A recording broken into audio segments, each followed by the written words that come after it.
যদি 4টা বিয়ে করতে পারে তাহলে মেয়েদেরও 4টা কেন, মেয়েরা আরো বেশি করবে, কারণ মেয়েদের এনার্জি অলওয়েজ বেশি থাকে। ছেলেরা যদি 4টা বিয়ে করতে পারে তাহলে মেয়েরা পারবে না কেন? অবশ্যই পারবে, কারণ নারী পুরুষ সমান অধিকার। আর যদি একটা কথাই চিন্তা করি তাহলে মেয়েদের চেন কোনো কাজে লাগে না, চেন খুলে মুতার অধিকার তো তাদেরও আছে।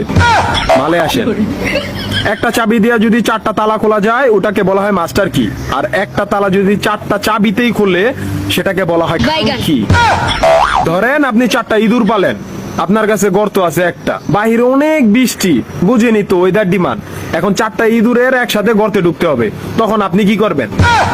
ধরলাম উপরে নিচে মিলাই আরো 2টা আছে, হ্যাঁ, তাহলে 4 নাম্বার ইঁদুরটা কই যাবো?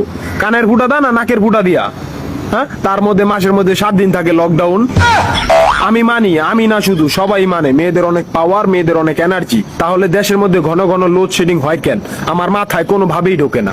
একটা ছেলে যদি 4টা বিয়ে করে, 4টা ঘরে যদি 10টা সন্তান থাকে, তারপরে বাপের নামে একটাই থাকবো। এখন আপনি যদি 4টা বিয়া করেন, একটা সন্তান হয়, তাহলে বাপের নাম কি দিবেন? সলিমুদ্দিন, কলিমুদ্দিন, আনোয়ার, মনোয়ার, নাকি গড়ে মিলাইয়া জানোয়ার? আপনি কি নারী না ঢাকা শহরের লোকাল গাড়ি? 30টা সিট ফুল, 20 জন দাঁড়ানো, তারপরও বলে পিছনে সিট খালি, ওঠেন তাড়াতাড়ি, পিছনে সিট খালি, ওঠেন তাড়াতাড়ি। শুধু এই সমস্ত মেয়েদের কারণে পুরা নারী জাতির সম্মানহানি হয়। আমাদের উচিত সিটি কর্পোরেশনের কুত্তা মারার ইনজেকশন দিয়া এদেরকে মেরে ফেলা, যাতে এদের জন্য অন্য কোনো মেয়েদের কেউ খারাপ নজরে না দেখে। মারানি কোনকার।